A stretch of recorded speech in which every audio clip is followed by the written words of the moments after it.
We are now live. Welcome to the AgTech Pitch Lounge. I'm your moderator today, Jamal Maxey, head of events at Pitch Lounge. And we also have the capable support from Pavan Tarak in the background, supporting and with all of my agri-food events. The event series is an opportunity for AgTech startups to secure exposure, strategic advice, and connection to investors. The event series is co-produced by my business partner Sasha Dutta from Foodpreneurs Collective and Food Hack Dubai, Miraj Ahmed, and me from Pitch Lounge, and Forward Fooding, and now the site, EU-funded Climate Entrepreneurs Project.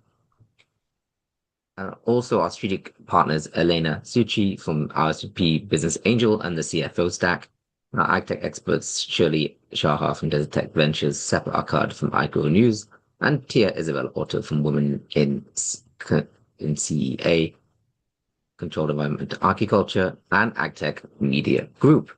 The event is being recorded and live streamed, but you're the lucky ones who are here to get to interact inside the Zoom call. If you are wanting to join the interactive Zoom call and are watching on the live stream on LinkedIn or YouTube, then please go to pitchlounge.net/pitch events and you can get the Zoom link.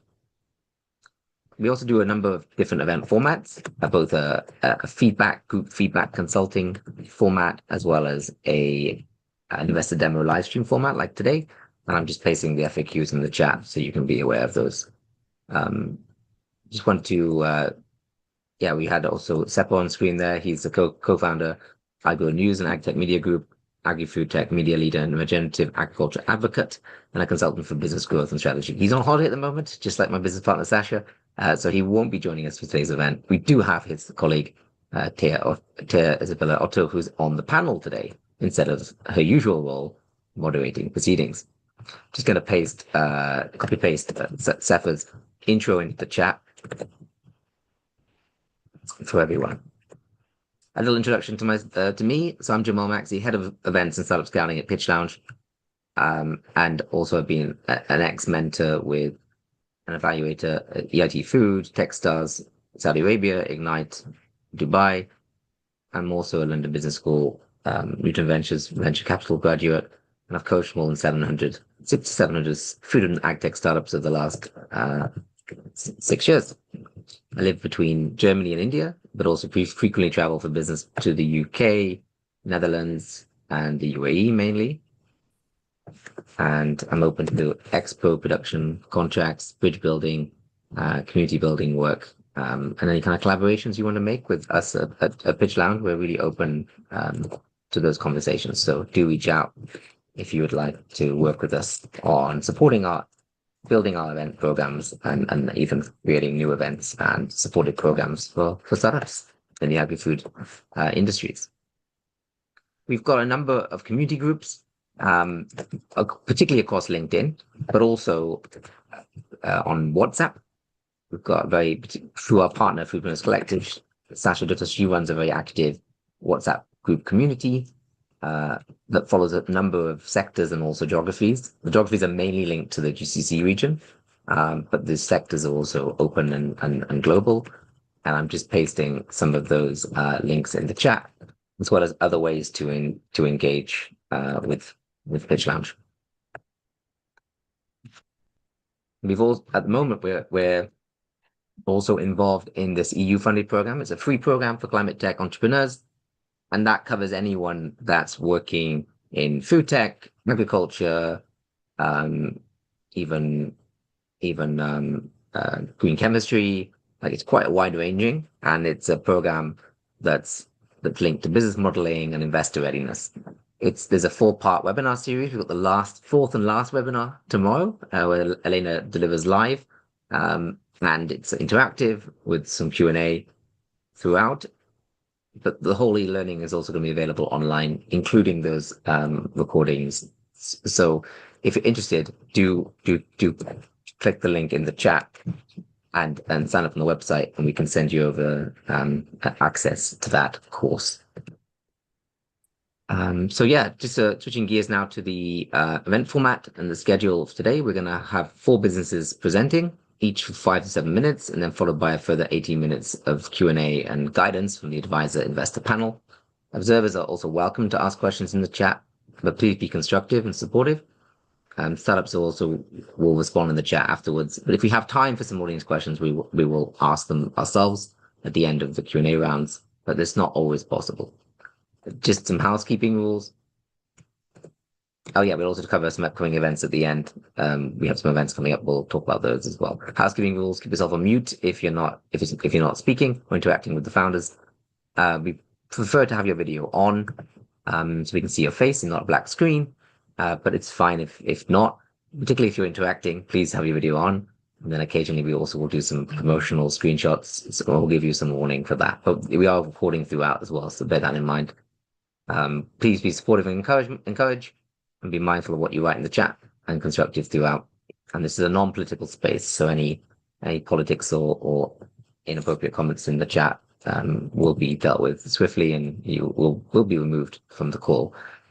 So now we're going to quickly introduce the businesses presenting today. We've got 4.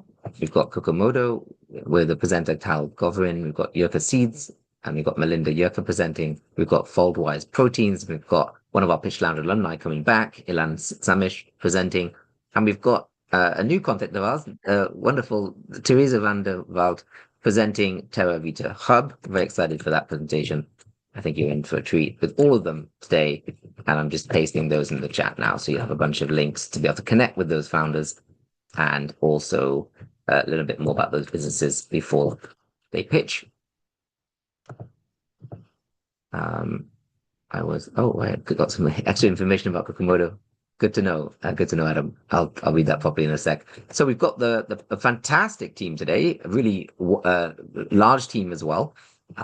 So we've got 6 panelists at today's edition, which I often do because I often, particularly in the summer season, we'll expect 1 or 2 to drop out for different reasons, and so it's no one has dropped out today, so that's good, assuming that. And Elaine is in as well, so we've got a full contingent. So in a quick summary, we've got Arjun Overwater, co-owner at Polisano Benelux in the Netherlands. We've got David Northman, board chair of 3 Bar Biologics, based in the US. We've got Dr. Adam Adamek, co-founder and CEO at Impact Brussels, and formerly Director of Innovation and Chief Impact Officer at EIT Food. We've got Dr. Elif Güngör-Reis, and she's food tech academic and entrepreneur, and also with Food Hack Istanbul. Elena Suchi, founder and CEO of RSP Business Angel with Mass Challenge, and also the CFO Stack. And Tia Isabella Otto, founder of Women in Controlled Environment Agriculture, and the author and contributor at AgTech Media Group. I'm actually going to give a slightly longer intro to each of them, and also paste something into the chat, just so we really get to understand the level of expertise and strong networks that our panelists have. So one in turn now, we will go through that. I'll be as swift as I can. So we've got Arjun Overwater, is a growth and change management executive with extensive experience in helping startups, scale-ups, and multinational companies accelerate growth across the agri-food, FMCG, retail, and e-commerce sectors. As a business advisor, board member, and mentor, he supports founders in commercial strategy, business transformation, and sustainable growth. I'm pasting a much longer intro in bullet point form about him into the chat, so you can really learn more about him, and also his LinkedIn link as well. So please do connect with him. It's obviously a heartland of European food tech and ag is Netherlands, so important person to have on in your network. Secondly, we have David Northman. David returns a few times to our events now on the panel, and has also was previously a very active audience member. So that's an example for many of you in the audience who are just joining us for the first time. It's always great to have you elevated also and moving into a panelist position later on. David Northman is a global agri-business executive, board leader, and angel investor with over 20 years of experience driving innovation across ag tech and agriculture, having led more than 65 international product launches and held senior roles across startups and multinational companies. He advises and mentors founders while helping scale high-impact agricultural and food innovation ventures. I'm now doing exactly the same, pasting his details also into the chat. His intro is a little bit longer. Okay, just doing that. Bear with me.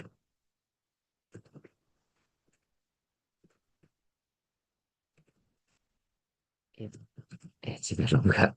To cut you down a bit. Apologies, everyone. And then there we are.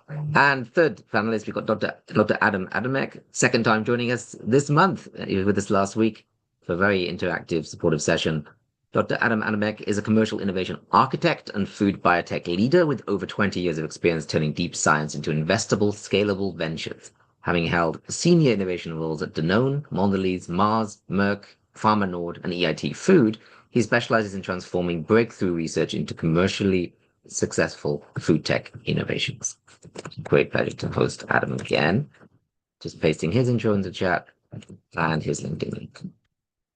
Fourthly, we have Dr. Elif Ginjo-Rice. She's been with us for a while, for quite a few years now, including having been with us in Dubai when we ran a 3-day conference there in AgTech and impact startups.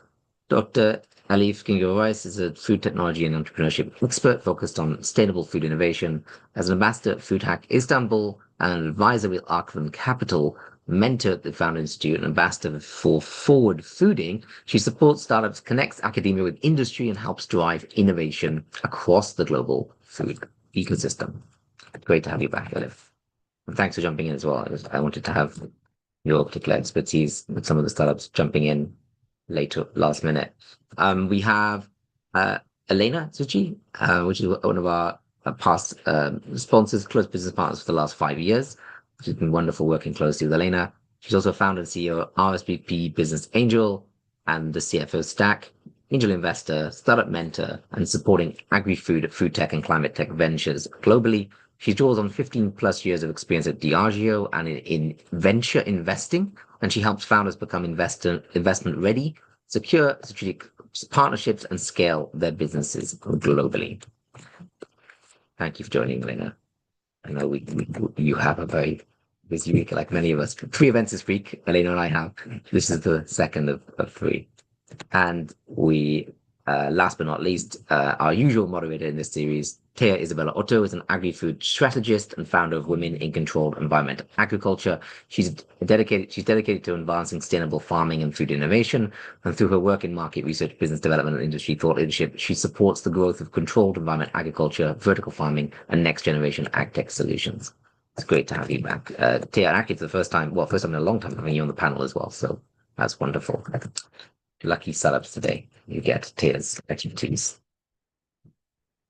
That concludes the 6 panelists. Let's crack on with our first startup. So we've got pitch 1 from Kokomodo.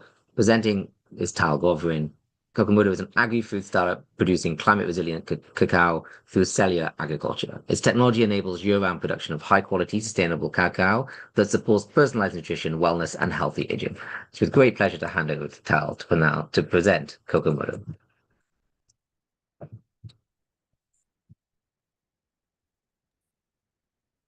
Hi, everyone. Nice to see you, meet some of you already. Just tell me that you see my screen. It's now full screen. You can begin. Right. So my journey with cacao started 10 years ago while I was seeking for Zoha, my daughter with special needs, healthy treats. And here she is on her birthday. But cacao isn't all sweet, and I came across the dark side. Cacao farming is destructive due to massive deforestation and exploitative due to child labor. In addition, cacao faces the risk of extinction as our planet gets warmer. In 20 years from now, the majority of the cacao farmland will be unfit for production.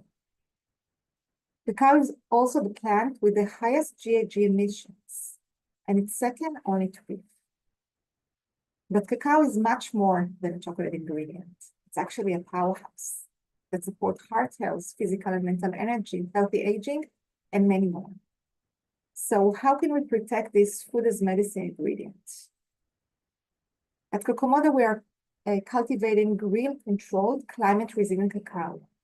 It means that instead of supplying 1 season per year from nature, we are able to harvest weekly production of cacao. It means that our cacao is 100% safe and clean label, totally traceable, And it can be produced anywhere in the world, not only in the equator, with substantially less carbon emissions. How do we do that? Instead of growing the tree for 6 years in nature and using only the bean, we start from the bean and we harvest cacao every few days. Our patent technology, cell agriculture technology, has 4 stages. We start from selection of cells from prime cacao strains using biotech platforms. We cultivate them in optimized conditions. Then we produce them in scale bioreactors. And once we have enough population of cacao, we harvest. At the end, we are doing the processing of the cacao according to the different application and needs. Let's take 3 examples that showcase our cacao powder compared to commercial ones. So on the left side, you can see 200 more antioxidants for better immunity and longevity in our cacao compared to the ones from commercial.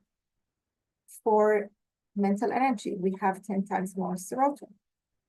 For nutrition values, 33% more protein, and we have a lot of other bioactives that are relevant for our health. We customize our powder for different customer needs. On the left side, you can see our different powders, and on the right side, you can see better for you chocolates, mood-boosting cacao drink, and antioxidant-rich supplement. This is some of the products that are made from our cacao powders. As a B2B ingredient company, we are targeting massive markets where consumers want ingredients they can trust and enjoy, and brands need ingredients that are scalable and sustainable. And we deliver both. Kokomodo has a worldwide traction. On the left side, some of our winners and brands. We've been nominated by CNN as one of the leading startups in sustainable sweets. We won the Tech Validation Award of Creative Food. We just announced yesterday our win of Horizon Europe, grants from the Israel Innovation Authority, 3rd place in Food Tech World Cup by Nestle, and gold prize at Maschan, Switzerland.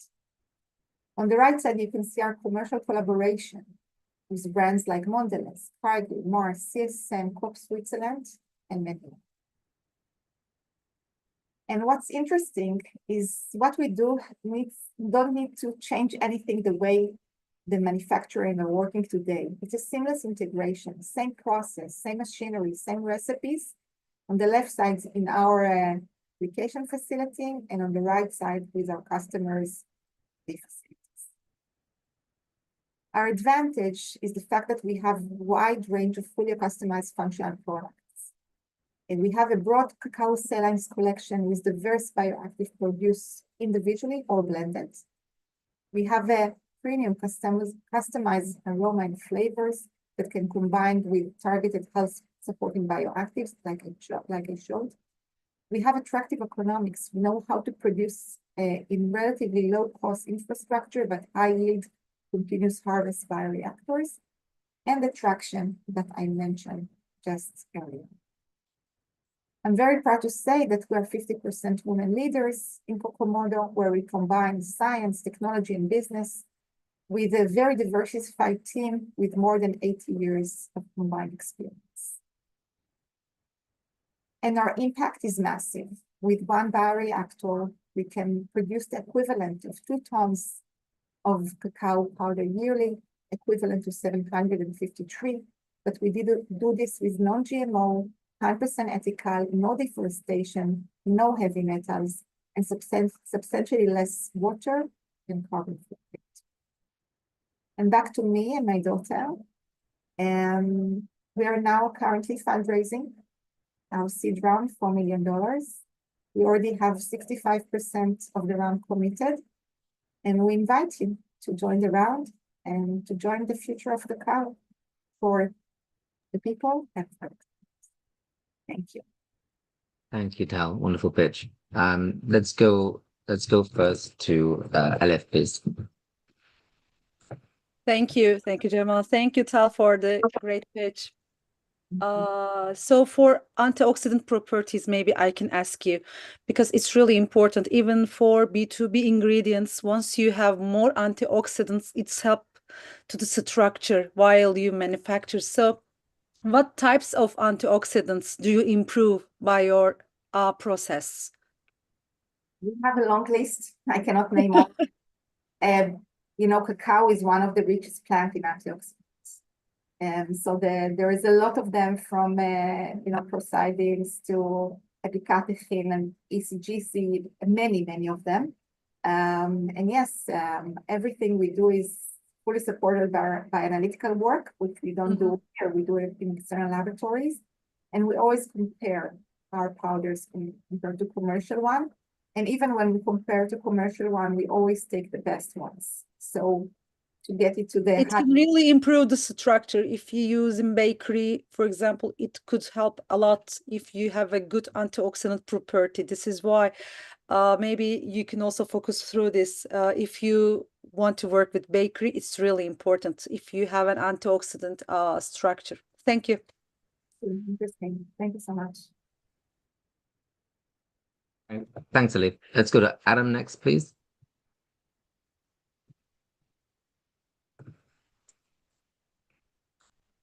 Hey there. I mean, great product. Great promise. Couple things that stood out for me in terms of approvals. Where are you on that process in terms of the authorities in the different regions in the world? So as you mentioned, every territory has its own rules and on regulation requirements. We will be submitting in multiple regions. The ones that will probably come first is the US market. And we're in the process of applying for the same. Okay. And can you say anything more about this in terms of in the process? What we expect that it will come by next. Okay. Any timeline on that? Yeah, we know when we're going to submit, but we don't know exactly when we will get the approval. But by 2027, the latest. That would be a GRAS type of approval. Okay.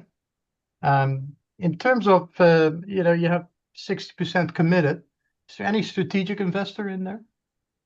Not corporates, but there are funds. It's a nice mix, both from the participant and also from the regions. Okay.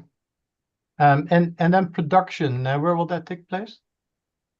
Part of the proceeds of the round is to open the pilot plant. That's part of requirements. Yeah. The first one will be in Israel, where we are based, but with the forecast of obviously expanding to other. I know those logistics quite well, working with Israeli companies. Yeah. With the investment of the IIA, anything there around taking IP out of the country and those type of agreements? It's not about taking the IP. It's we don't have any limitation on production out of Israel. Okay. Yeah. Right. I got a bunch more questions, but I get a good feel. Thank you so much, and yeah, great stuff. If I may answer on the IP, just in very short, the IP rule is that if you totally purchase the company and take it out of Israel, you need to give back the grant of the IIA plus a minimal interest. That's right. It's a small sum, and it's only if it's completely taken out of Israel. Yeah. Thanks, Hila. And then on to Adam, please. Thanks, Arjun. On to Adam, please. Thank you.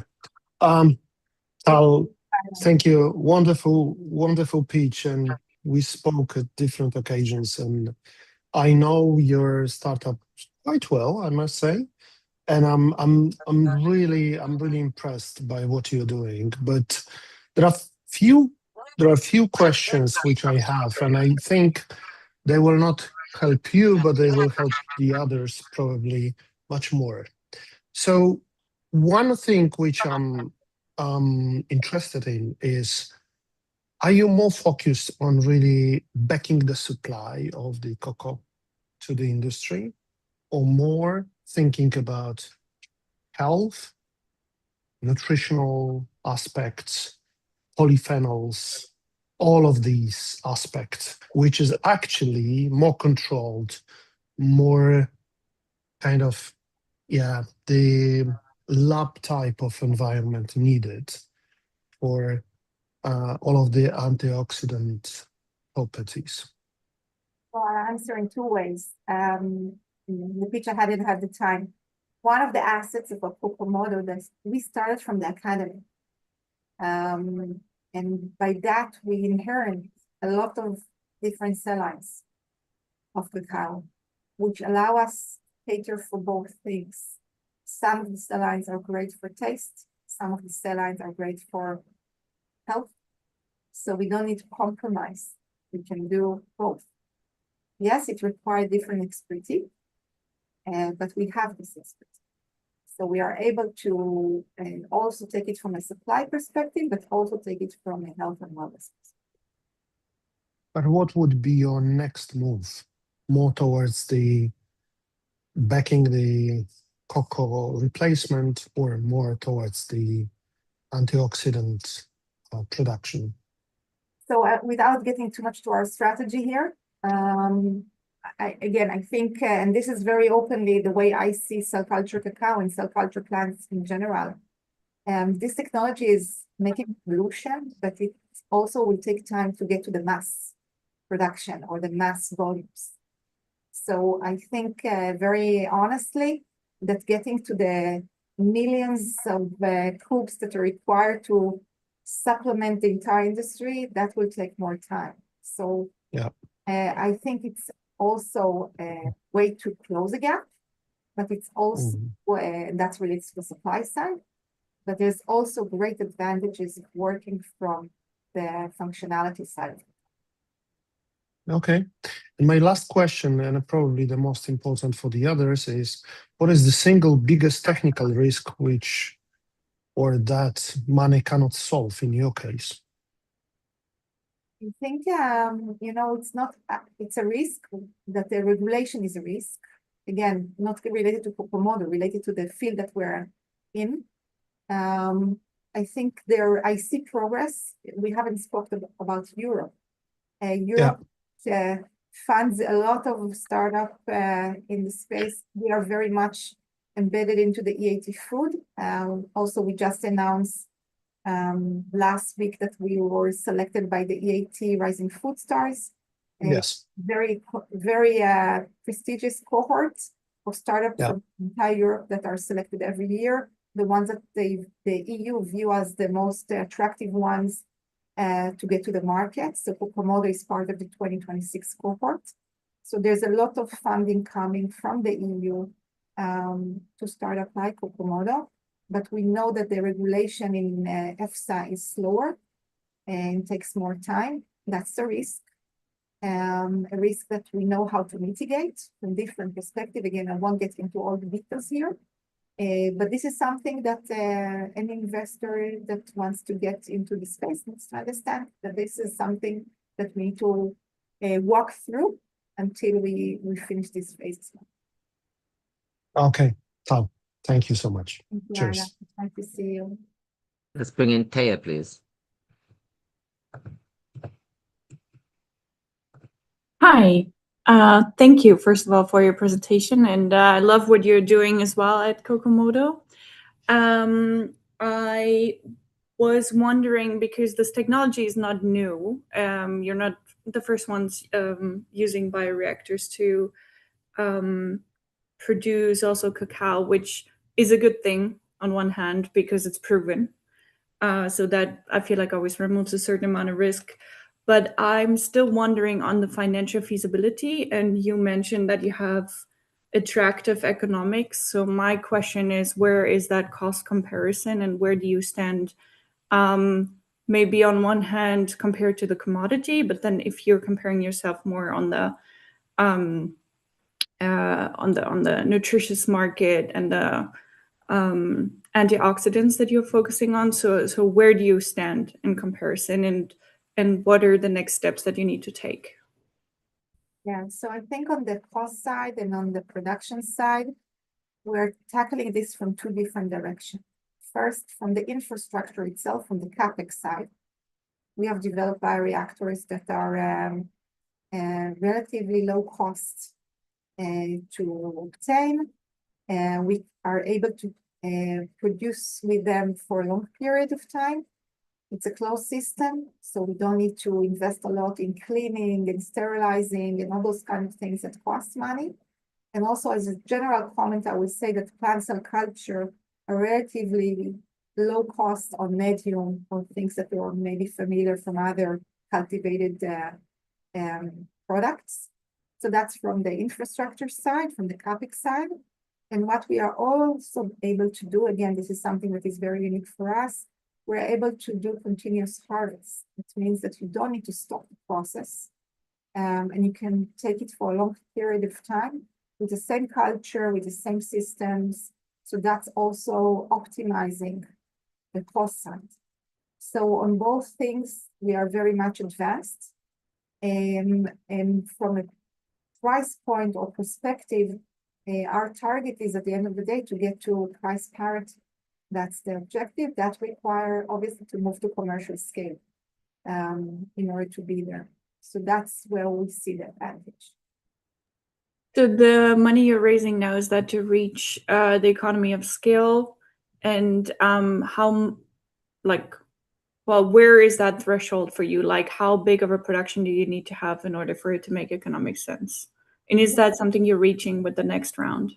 Yeah, so again, without getting into too much details here, the current round, the seed round, is to get us to the pilot stage where we can be also economically stable in terms of our production and price point. And the next round will be the ones that really they're going to take us to commercial plants. So this is how the vision is. Okay, thanks.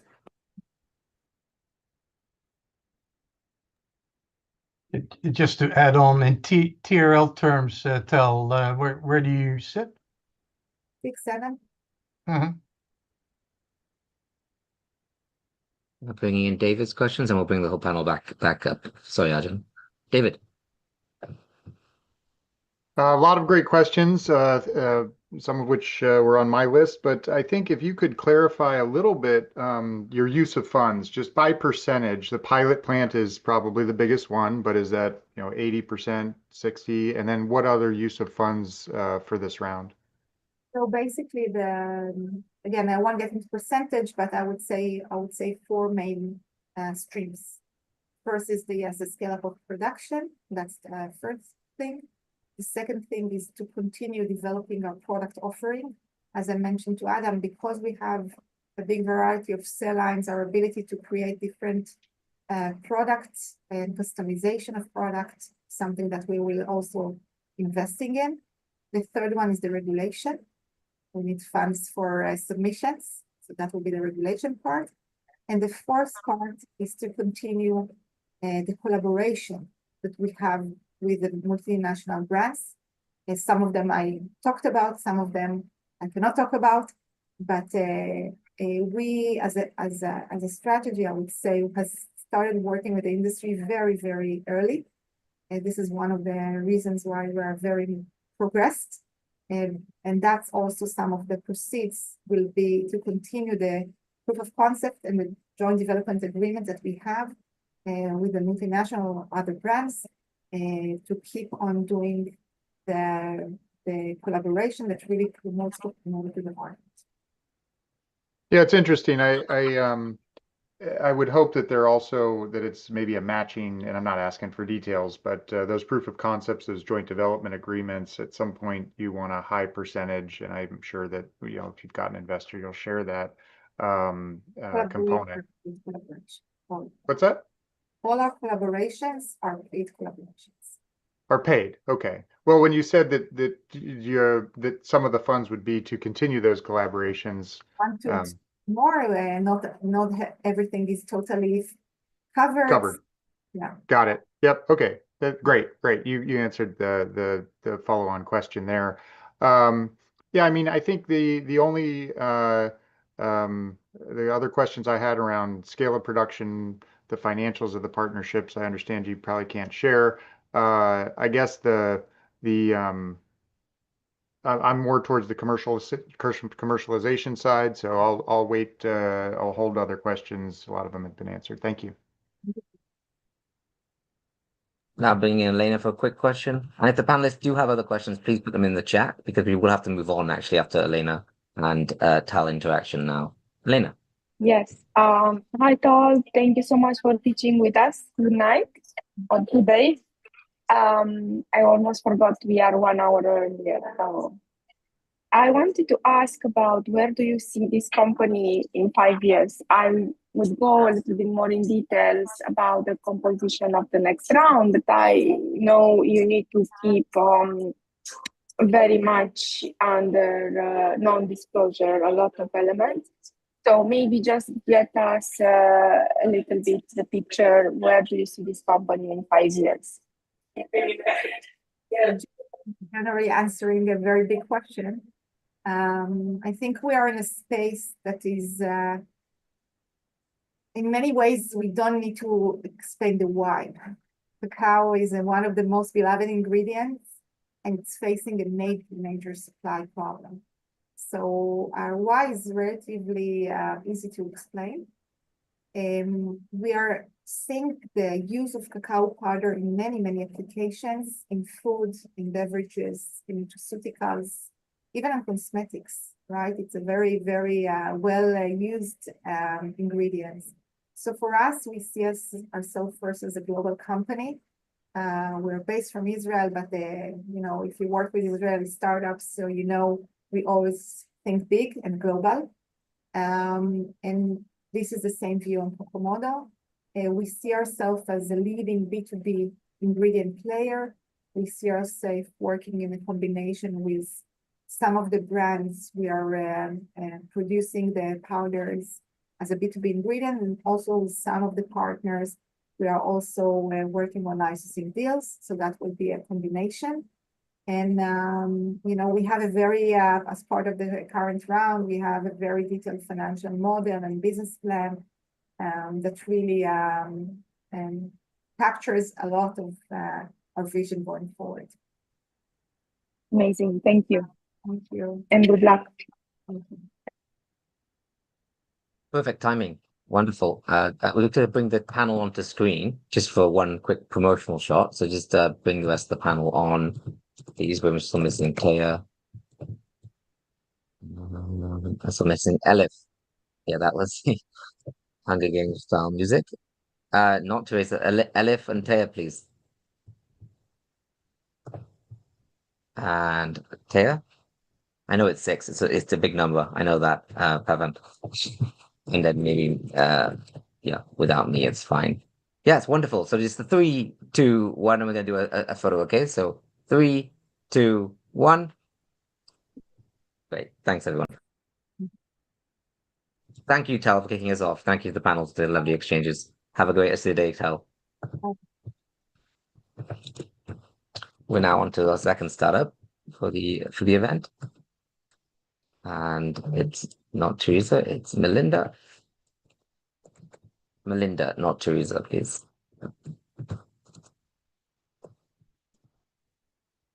So a quick little introduction before she begins.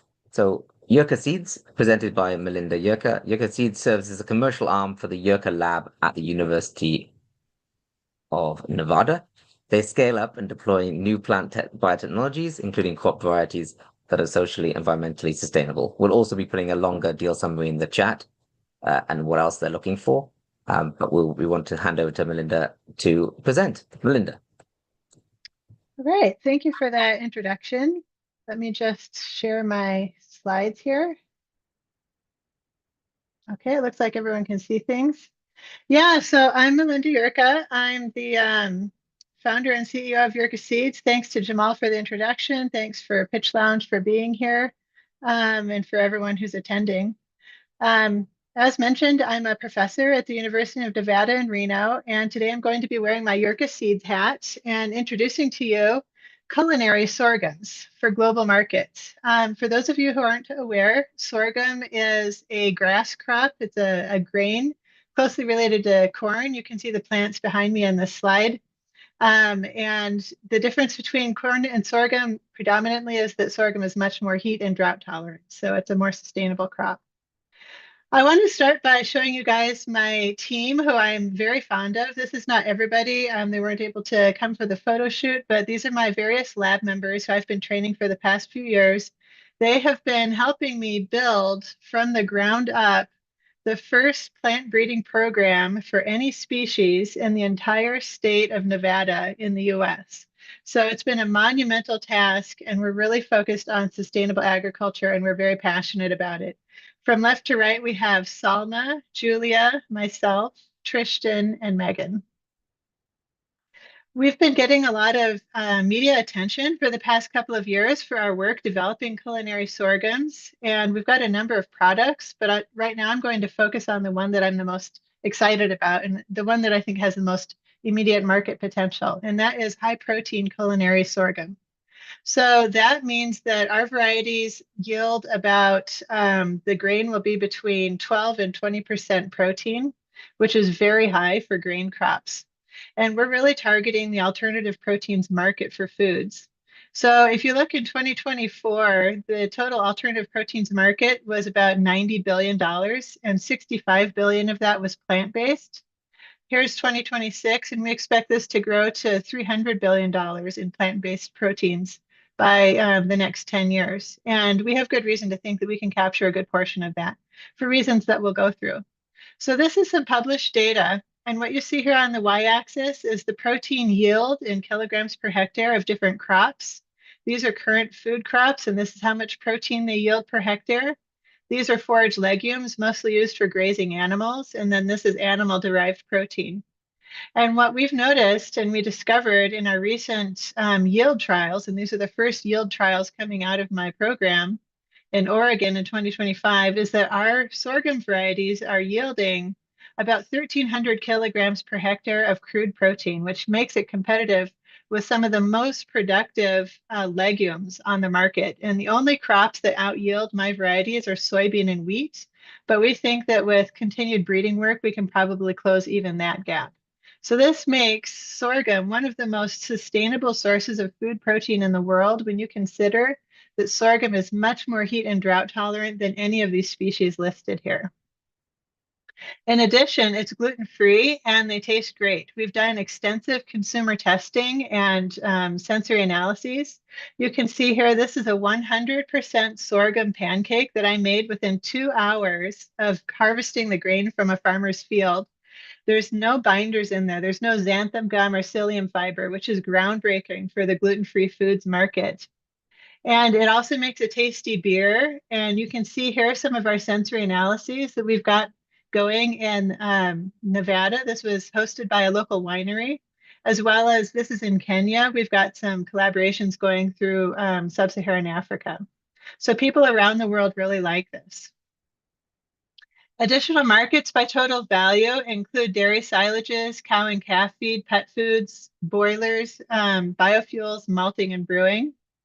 If you look at our TAM, let's just say 65 billion for now. SAM, we think that sorghum flour market is probably where that would fit. We could take over a large portion of that.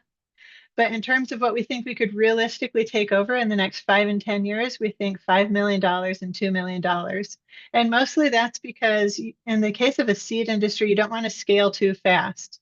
And there's some basic aspects of infrastructure that we need to be very strategic about as we scale. Our business model is to license to food companies who have their own farmer networks and then collect royalties. This can be very productive. In the case of Texas A&M University, for example, they license their varieties for $180,000 a year to a company, and then they'll claim between 1% and 3% royalties. The company that we're working with right now is Adams Group. They're located in California, not far from us. In terms of traction, we have in-kind commitments and research partnerships that value over $3 million with all of these various entities here. The in-kind commitments generally look like product testing or working with us on grant proposals. We've been bootstrapping for over $50,000, and we've got direct funding from Adams Group. They're a mid-sized company. They're not a large company, so they haven't been able to inject as much money as what we really need to grow in the long run, and that's why I'm pitching, and we're interested in VC funding. Direct sales from our initial just pilot yield plots were 1,600. But again, and it was very limited capacity, and we actually sold out of some of our best varieties. In terms of logistics, our intellectual property we recently brokered a deal with the University of Nevada, Reno. We're optioning the germplasm and data from them and the sole source commercialization partner. And we have Morrison Forster Silicon Valley office buttoning up that deal right now. I'm going to go through some different aspects of the timeline. So the slides are displayed a little bit funny, but you'll see why in just a moment. So over the next 3 years, this is what we're looking for our initial VC injection for. We really want to get this grain protein extraction process buttoned up and tested in food functionality and recipes. And that would be with our Kansas State and Adams Group partners. We're currently bootstrapping recipes for pastas and baking mixes, and we hope to have those on the market in the next year and a half. And we think that if we get this protein extraction and these baking mixes going, then Adams Group could actually sell cleaned grain to these other food science companies. And within a couple more years, they could have their products on the market as well. In terms of profitability, we think this is very feasible because our calculations have shown that farmers should be able to sell grain for between 1.5 and 2 times the cost of producing it.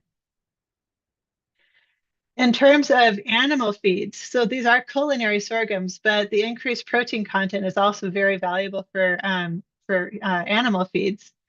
We're going to need about $300,000 a year just to run our breeding program. Our first silage seed sales, we've already got commercially viable hybrids ready, and they are going to be able to be put onto the market starting next summer if we had an injection of money this winter to scale up the seed. That seed scaling goes really fast, so we could go from $60,000 to $200,000 in sales pretty quickly. In the case of hybrid seed production for silages and animal feeds, again, if you invest $10,000 per 0.4 hectares, you could harvest or you could sell it for between 1.5 and 2 times that cost. So in terms of scaling, this is what I was talking about earlier. For sorghum, it's a very fast scaling crop. So one seed you're going to harvest that you plant, you're going to harvest 1,000 seeds. And so we really need VC funding for infrastructure and labor, especially fundraising, marketing, and sales. And we really are looking for somebody who can help us with the seed system and scaling it properly. This is our ask. We want a lead investor to help us guide the final spin-off from UNR and help us scale with Adams Group. We're raising a pre-seed round for $3 million on a safe.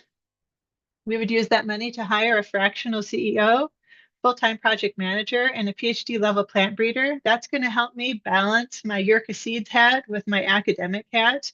Running them both myself right now is pretty overwhelming. We already have a cutting-edge hybrid breeding pipeline. And so whoever we bring on for the PhD plant breeder is going to be somebody who needs to understand how to run a modern plant breeding program. And with that, I'll take any questions. Thank you, Melinda. Wonderful. I want to start with David because he's linked to the US market, and also I know that you've mentioned them before. And usually, I usually put them last, but I want to start with David this time. David. Yeah, Melinda, great to see so much progress since we last had an in-depth conversation, and I really appreciated the specificity on use of funds. That's always helpful when looking at these opportunities. I have a little bit of question. It sounds like you're already thinking about, how do we scale the seeds, and that is really a challenge of managing inventory. Making sure that you're not out of position with that inventory. Do you have any initial thoughts on maybe it's too early to be asking this question, but initial thoughts on how you're going to manage working capital relative to the science behind development of the seed? Yeah. the predominant answer to that is just working with Adams Group. So they are a specialty crops company based out of the Davis area. They have extensive experience taking plant varieties developed by academia, especially UC Davis, and getting them into the food sector. And so they're really the specialists. And so by by focusing the research with what I do and then turning the scaling and the licensing and all that over to them, that's kind of how I'm planning to address that. But nevertheless, I would still need a fractional CEO who really understands how to make that process work. Yeah. Well, and no surprise, new Sicers in this space, and part of the challenge is going all the way from grain to the food companies, right, and meeting their needs. But there's clearly the demand. The other question I had, I think you've addressed. I'd love to see some of the flavor and sensory data that you have, because sorghum is not always known to be the best tasting, but you have clearly identified some varieties that address that. So. I think my question really comes down to that balance, which it sounds like you're looking for some help there. When we chatted earlier, it was sort of how long can you go your own without bringing somebody like that in, and then who understands the food space, right? And I know you're relying very heavily on Adams. This is more of a comment than a question. But and I think very highly of Adams. I'm familiar with them, but making sure you've got some optionality in there, right? So yeah, exactly. One of the things that we're considering with them, well, let me back up. The reason we like working with Adams to start with is because we just need something like a single point of entry into the market that's like focused, because we really are still trying to figure out how to extract the proteins, how to scale up the actual production of the seed. And so once we get past that and the technology is more commercially available for extracting protein, then I think that we'll be in a better position to license to more companies. And then that's going to be able to really help us scale. Yeah. And then I think, I'm sorry, this is my last question, but the farming element is also important, right? So the intellectual property or the identity preservation associated with your seeds, can you comment on how you're thinking about handling that element? Yeah. So one of the challenges with sorghum is that what we have right now are inbred lines, but sorghum is traditionally commercialized as a hybrid. Unfortunately, with these culinary traits, we really don't understand how to make a hybrid that will preserve the trait, because it's easy to do in an inbred line, but it's a lot more tricky and requires a lot more breeding to do in a hybrid.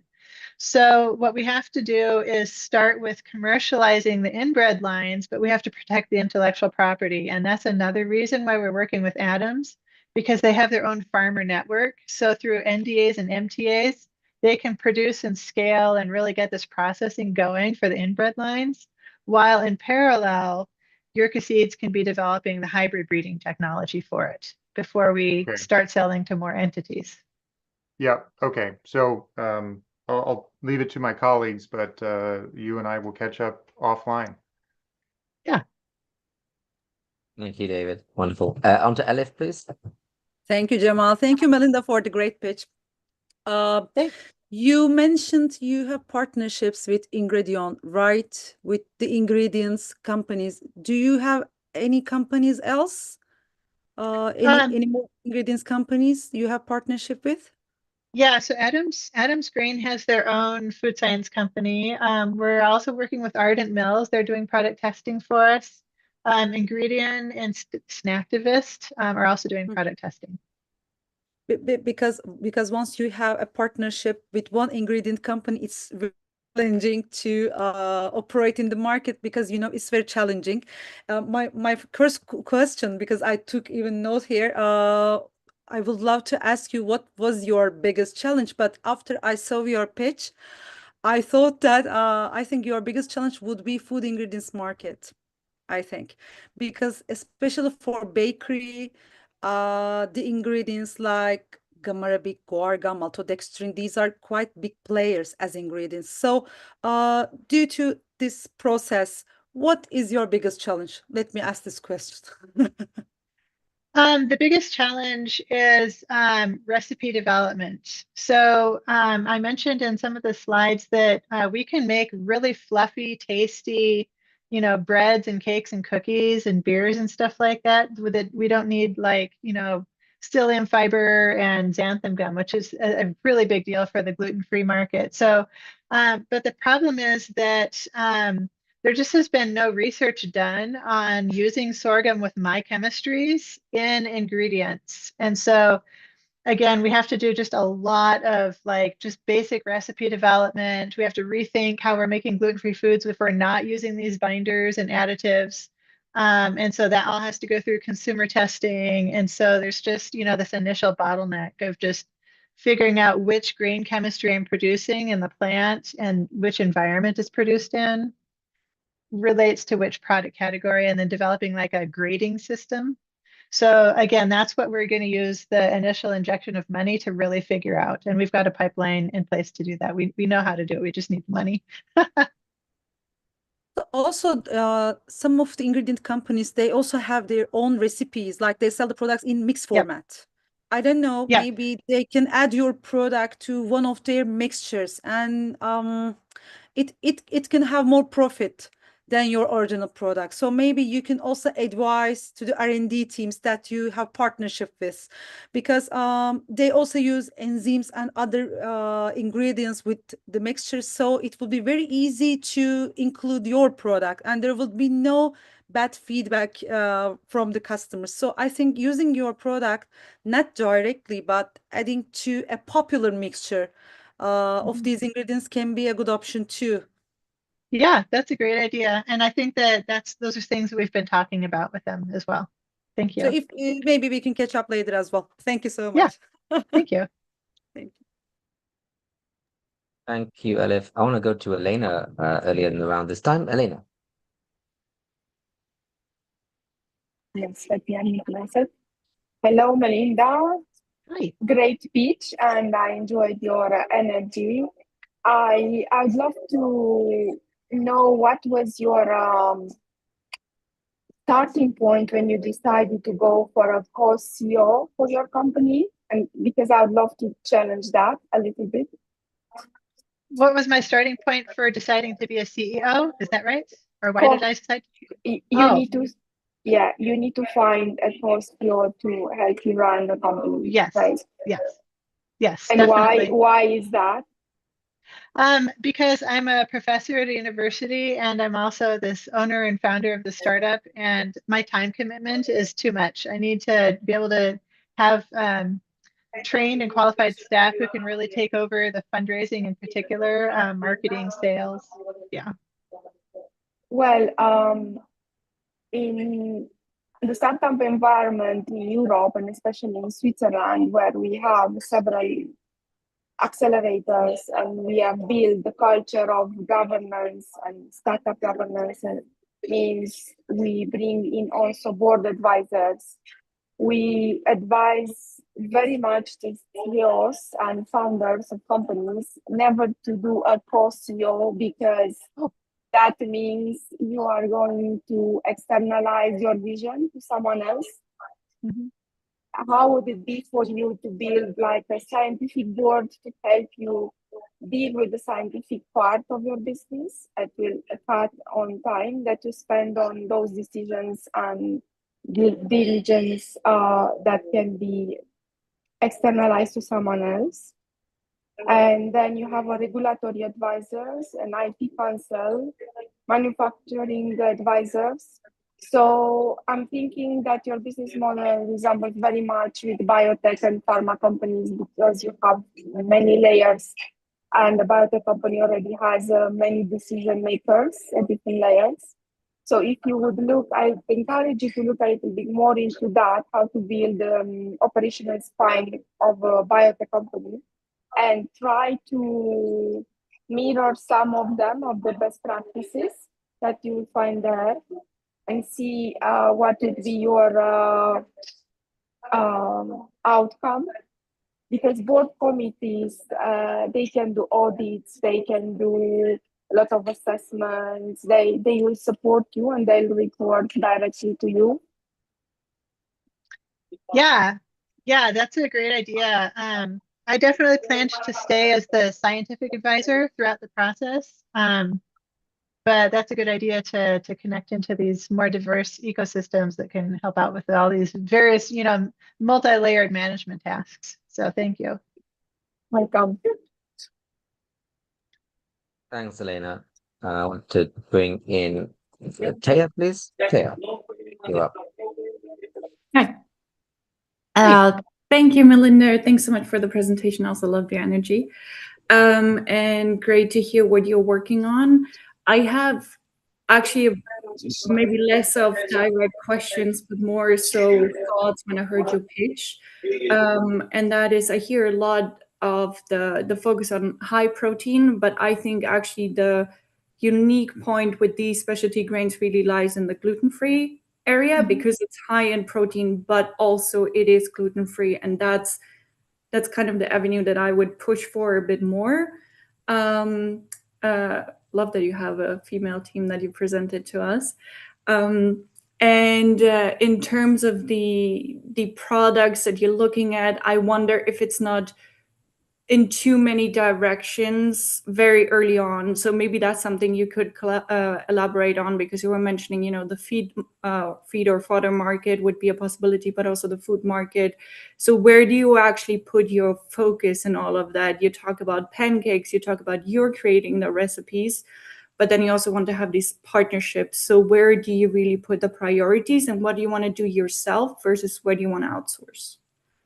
Yeah, that's something that we've thought a lot about. And so with Adam's group, we've developed 4 products that we want to just focus on. And we've vetted those based on consumer analysis. And I've done some entrepreneur accelerator programs and consumer outreach, customer discovery. So we have 3 inbred lines, 3 varieties with unique grain traits that we're just going to focus on recipe development using those.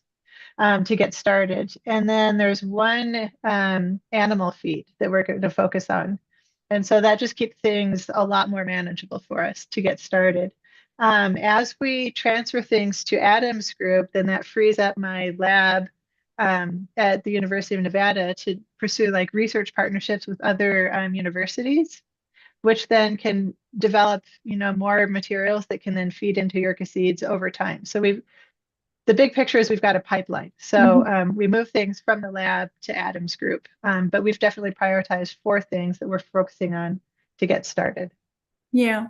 And to Elif's point, I also wanted to touch on that is talking to the companies that are actually creating the recipes for it, for the actual food processing companies. I'm happy to connect you with one who I'm quite well connected with, so happy to facilitate that afterwards, and then you can maybe walk with them through the processes of how that would look like, because they very much specify exactly on your areas, which is gluten-free and high protein. Working with a lot of these large bakeries. And the other just thought I had when I saw your picture was the gluten-free beer avenue. So I was curious on that, because I know for instance, Carlsberg, they're working a lot with the growers themselves to, like you said, like basically they would be taking care of the supply chain, telling the growers what to grow in order to then supply the microbreweries and for specialty beers. So wondering if, you had any touch points there, or if that's something you're looking at already. Yeah, we're working with one of the only gluten-free breweries in the country at the moment. They're based out of Colorado. They're called Grouse Malt House. And they've been trialing our sorghum, and they really like it. The flavor and everything is good. The fermentation and all of that is good. The problem is that sorghum, the grain tends to have more mold on it than other grains that they're used to working with. And so we're in the process of pursuing some SBIR funding to study different ways to mitigate the mold content on the grain and to optimize the locations we produce in to just have less mold. So for example, in the Western US, there's a lot less rain. And so we think that that's going to result in a higher quality grain. And so it's just a matter of like optimizing the production location to minimize the mold, but also maybe maybe you have to add bleach or something to the water in the malting process to kill any molds. Ozone treatments are actually something that people use in Brazil quite a lot for managing mold and insect pests of sorghum. And so we're exploring those basic options that are going to be necessary, simply because if you have a moldy grain going into malting, it's going to contribute off flavors to the final beer, which you need to avoid. So that's kind of where that process is right now. Thank you. And final question, actually, are you planning to stay within the US or North America? Or are you planning to expand further? And is there any regulatory hurdles due to your breeding practices? Well, we're already expanding throughout sub-Saharan Africa. We have collaborations with a number of NGOs there, and there's no regulatory hurdles because these are all non-GMO seeds, so they can be freely shared. I am very interested in taking on some European markets. I love Europe. I speak French and Spanish. I've traveled in Europe many times. I fell in love with pain au chocolat in Paris years ago. And my dream right now, if you want to know, I'm developing my own pastry recipes with my sorghum. And like, I'm just so excited about making chocolate croissants that are gluten-free with 100% sorghum. I love that. I actually worked in food before, so happy to bounce some ideas around the recipe as well afterwards. And thank you for your time. Thanks. Thanks. Let's go on to Adam, please. Dr. Adam Knight. Yeah. Hi, Melinda. Thank you so much. With my years with Mondelez, we were working with sorghum actually for crackers, and the company, Mondelez is an American company. I have actually completely different question. I need to ask you first how open you are to the very provocative question. Okay, I'm bracing myself. Look, Melinda, I'm listening to you, to my colleagues, and I feel like it's a painful process, but this is my feeling. I sense this. So I was just thinking, why not licensing? Why you want to build something like venture thing? Why not licensing this to bigger player who can do something with your technology? I think that's what we are doing with Adam's group. We're definitely licensing it. Yeah. Okay, but this is just Adam's group. And what's more, because if you just close yourself to the Adam's group, it's just Adam's group. But right. Yeah. If you want to reach the bigger market, you should be really thinking of something bigger. Huh?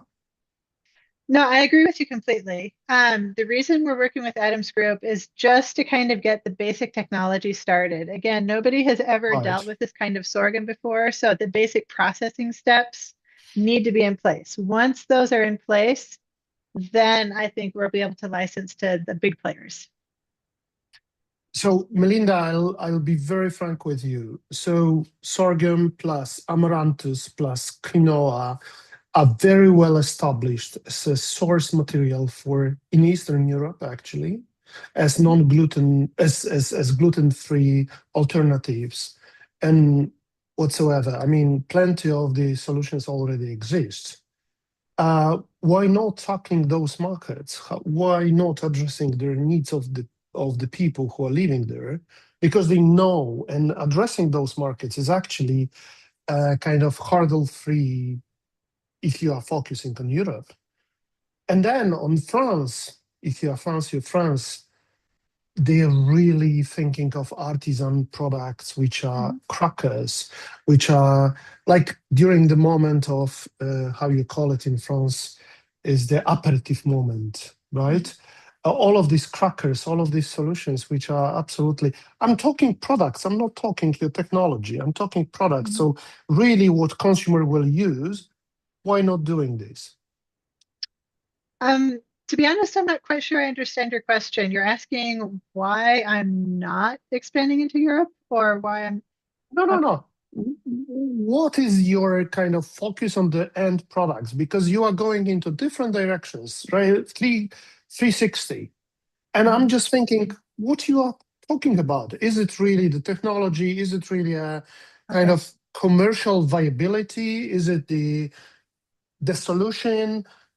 Who is the consumer of your product? What type of geography are you addressing? Because you were talking about Africa, which know very well sorghum, and you want to learn, Europe and so on and so forth. Sounds like the time's up. We It's can a meet. champions. Yeah, League. Another Champions conversation, League. perhaps. Yeah. Maybe continue it in the breakout. I know that Adam sadly has to leave at the end of the event, so we haven't got time to break up. Maybe you get on a separate meeting, you two, and have a deeper conversation on this. Yeah. Thanks, Adam. Arjun, Sorry. nice and quick. We want to move on to the last startups. Yeah, nice and quick. Thank you so much, Melinda. This wonderful presentation. Lots of passion. Love it how you're developing that. I think staying in that ecosystem where you're at and making that work is the right thing. I wonder 3 million in a safe round and the valuation now, whether that's feasible at this stage. So happy to talk to you about that in terms of what be realistic. Plugging into Seed Network, and particularly here in the Netherlands, which is big, as you know. Happy to help. My question then is, a little bit what Thea and also Adam was going on about. Ultimately, there has to be an end market. So with this, it looks your passion is also to shift the market, right? You could do little niche and crackers here and there, but that's neither here nor there, right? But to have soy farmers switch to sorghum, right? That's a big thing. Yeah. So I don't have the answer. It could be working with Grupo Bimbo, for instance, big players like that. But to shift that ecosystem, there is a lot needed in order to make that happen. So bigger vision for that, and then the players that need to come in. That was going on in my head, connected to your ask. So yeah, that's it for now. Yeah, I could address those questions, but I think our time might be up. Yeah, Is that if right, you can Jamal? just in the chat, that would be amazing. Yeah, Alif, can you put your video on quickly? Same with Adam. Let me just get one quick shot. It helps for the event report. Adam, video on. If you can put the videos on across the board for the panelists, please. None of your videos are on. Yeah, thank you, Pavan. And we're missing Elena. I think just Elena. I know it's a big number. Elena's video might be off, so you might have to do it without. Are you trying, Elena? I think it's off, isn't it? Yeah, it's off. Okay, 3, 2, 1. Photo. Great. Thanks, Melinda. Wonderful interactions. Look forward. I hope there's some really fantastic follow-up meetings as well that happens, and maybe even some more chats in the breakout room at the end. Yeah, look forward to seeing you back at the end in the breakout rooms. Now we're moving on to our third and final startup for the event, and Ilan's been very patient, and we're going to he's actually coming back as well. So we've had him in the past with presenting his other business, his larger business, and now he's presenting a new venture, Foldwise Proteins. So we've got Foldwise Proteins, developed stable, cost-efficient proteins using Nobel Prize-winning AI computational protein design, precision fermentation. He'll talk more about it because I know it's an offshoot of his larger business, perhaps. So over to Ilan Samish. Ilan. Thank you very much. Great to be here. Let me just put the presentation in. And after I spoke in the past about my proteins, I'm happy to speak today about Foldwise Proteins. This is actually one of my first pitches about it. This is a new company that we have just established, which means there are some amazing opportunities for fast movers. We are looking for a significant seed round, and I will be again in the US in September, raising hopefully close to $10 million. We have already some followers for that, but right now We do have a open safe, and we already have some angel investors to get things moving in a very fast pace. So you have here a short time window for some amazing opportunities. And what FoldWise does is we design computationally using computational protein design, which is a field within AI, a field that received in 2 years ago a Nobel Prize split between David Baker and Google. We design improved proteins for the non-pharma biotech industry, which is a $180 billion industry. In a nutshell, what we do is we couple two different things together. On one hand, we apply AI CPD, and I'll talk a little bit about what it is. This is a field that on one hand, AI is really a breakthrough technology. On the other hand, the amount of people in the world who know how to really use computational protein design is very limited. And we do that together with large-scale biotechnology in order to improve three things in proteins: the cost of goods, the stability, and the functionality. In the last few years, $2 billion were invested in red biotechnology computational protein design, which is an amazing field. I was actually headhunted to one of these companies that already raised $1 billion. I said no then, and they took a friend of mine who did a postdoc with me in the same room. And surprisingly, the field was still not applied to the huge field of non-pharmaceutical proteins. Pharmaceutical proteins is today a market of $330 billion. So we are here the first to bring it to this 180, sorry, there is here a typo, $180 billion market of other proteins. I'm doing it together with my close friend for 25 years, Professor Naama Koppelman, who led the IP and the computational protein design at Amai Proteins. Amai Proteins is a company which I founded 10 years ago, and I CEO'd it till a few months ago. I brought it from a general idea to a product at Amai. Amai is sweet in Japanese. We made the sweetest protein in the world, which is also the most stable sweet protein in the world. They raised $30 million there, of which 20% was non-dilutive funds. And I received already $1 million from some of the top multinational companies in the world. And the product now received FDA swilling and is already in the market. And the first product is in the market, though it will come to other things. It's the first sweetener that can reduce 40 to 70% of the added sugar without compromising taste, health, cost, and sustainability.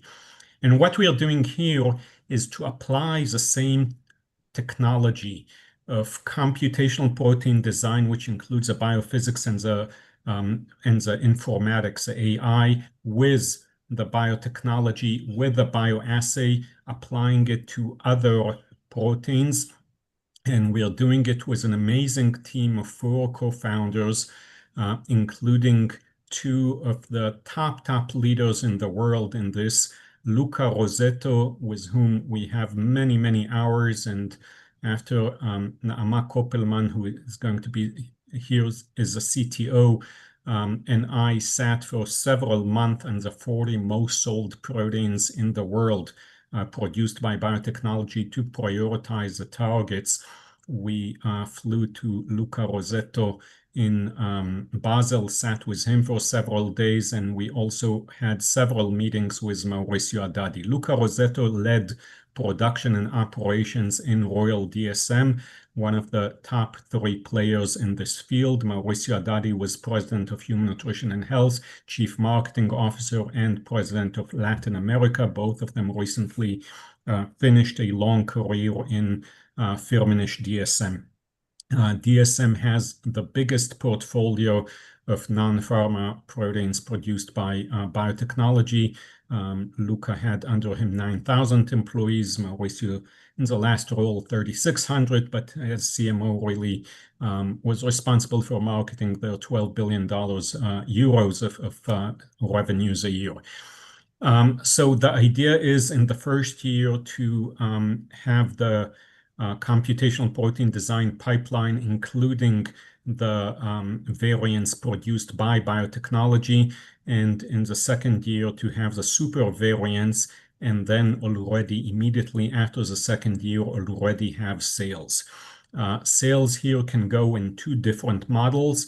One model is to produce it with contract manufacturing organizations and collaborations, either with existing companies that are selling the previous variant, and then we can get very fast revenues, or to do it ourselves. I've been 10 times in Brazil. In the previous company, I worked with the biggest contract manufacturing organization in India. Those are the two places which are the leaders in large-scale biotechnology production for non-pharma use. And in both of them, I know the ecosystem very well. And obviously, our two co-founders that are 30 years in this B2B business know this field very well. So a word about computational protein design. I'm happy to send you the leading book in the field. I happened to write it after 18 years in the academia. I published this book, and then I understood that very few people really know how to do it, and that you need really this multidisciplinary understanding of the proteins, the biotechnology, and the bioassay, all things which I taught in academia, and then I opened the company. There are three main things which computational protein design is fit for. One is stability, second is functionality, and third is cost of goods.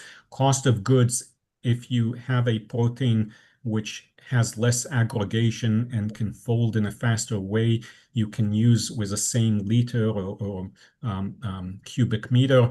You can produce much, much more. You can also have a higher concentration and get a much cheaper downstream processing, purification, two very important things. Stability is maybe the biggest bottleneck, both for existing markets, but also for opening it to new markets. Stability is not only temperature, it's also pH, it's also ions, it's also acidity, and it's also aggregation and a hydrophobic or fatty formulation. All of those. Ilan, if you could start bringing it to a close, you've got a minute left of 10 minutes. Okay, so you've got to start bringing it to a close. Yeah. Okay. So we are. I will not get into the details of computational protein design. I will say there is a huge regulatory pressure over moving from small molecules to proteins, and we can produce it. We have 4 targets, which I cannot disclose here, but under NDA we can speak about. We've worked extensively already with EY and others about the 4 biggest targets, all targets that are already selling for $1 billion+, where we can deliver much better products. And with these market trends, after a very comprehensive analysis, we have the leads. We know exactly what to do. We know the timeline. We have the people, and we have also some of the computational tools that we developed in previously and that we are allowed to use. And with this, we are going to bring new, much improved proteins to a huge industry.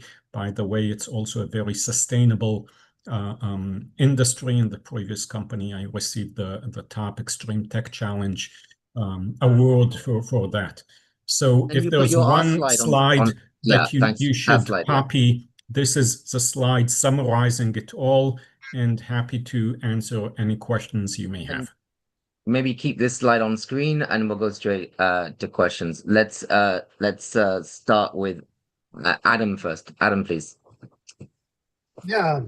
Ilan, we met several times at EAT Foods and talking scientist to scientist. Where does computation stop and biology begins in your project? Okay, so first of all, we are beginning from day one in parallel. We already received the first grant from the Israel Innovation Authority, and also now with a SAFE of $500,000, we can more than double it and get an additional $600,000. And then the idea is to get a much bigger round within a few months. So we already have the first funding, and the idea is on day one to produce the existing variant and also to exist in small scale. We have first small scale and then large scale. It's two different organisms because a small scale is more expensive per pound or per kilogram, but you can do the bioassay and show that it is much, much better. And then out of many variants, a few dozens of variants, you can choose the best super variants, and sometimes you mix and match different properties, which you did. So the idea is that within 4 to 6 months, you already know what are the first variants, super variants that are going to the next stage. This is an engineering pipeline which has a lot of validation behind it, including our previous work. We are continuing to do variants mainly in order to do IP. In the previous company, we have 18 patents. I'm still there as a board member and as a shareholder, but I'm no longer involved in the execution there. You need many variants, so nobody will do a Me Too product, although there are quite a few other challenges in entering the market. Regulation, by the way, some of the 4 lead products that we have now have 0 regulation. Some have a regulation of between 1 and 2 years, and some have a little bit longer. Okay. One last question, Ilan, to you is, AI is really democratized now, and everybody has the access to. And I know it's like people are talking about the AI, they are mentioning themselves as AI gurus or whatsoever, but really data science, protein science, and all of these require really a strong background. But my question is around, what stops pharma industry of doing so? And you are the only one who can provide them with these. So very good question. AI is democratized in some areas. In this area, actually, and you can read my book on why this is the case. One of my surprises was, and the book was published 10 years ago, but it's still correct, that very few people have success in this field, and these people who really understand the biochemistry, the biophysics, the genetics, the AI part, but combined with the computational biophysics. We have a ready-made pipeline combining and integrating these semi-orthogonal methods and validation systems in order to move this through. There are very few companies in the world that provide such things. We did the freedom to operate, and we were actually surprised that no one has entered this field so far. And it's not easy. Very few people have the multidisciplinary knowledge that we have. So it's not so democratized when it comes to 3D computational biophysical design of proteins, despite the Nobel Prize and the big advancement in this field. Obviously, there is a huge R&D pressure on pharmaceuticals. They are not succeeding to get new products in, and the most selling drugs are proteins. This is not the case of the non-pharma proteins by biotechnology, where there is less innovation. It's really calling for disruption. But also as to AI, my partner, Professor Nama Koppelman, is a professor of computational biology, Stanford, Weizmann, teaches AI. I taught to computer science on one hand. It was then called biological algorithms, a field in AI. I wrote chapters in the main book in structural bioinformatics and have the #1 book in computational protein design. So we really bring something that other people don't have, and it's verified by the lack of IP on new variants. You cannot hide a new variant because after it goes to the market, you must disclose the sequence and during the process with a contract manufacturing organization. So the most that can be hidden is 1 year till the PCT. Thank you so much, as always. Elena, please. Hi, Ilan. Hello, can you hear me? Yes. Yes. First of all, a few observations on your slides. I would love to see the logo on each slide, if possible, and also number your slides, if that would be possible as well. How many times have you been presenting this to investors per se?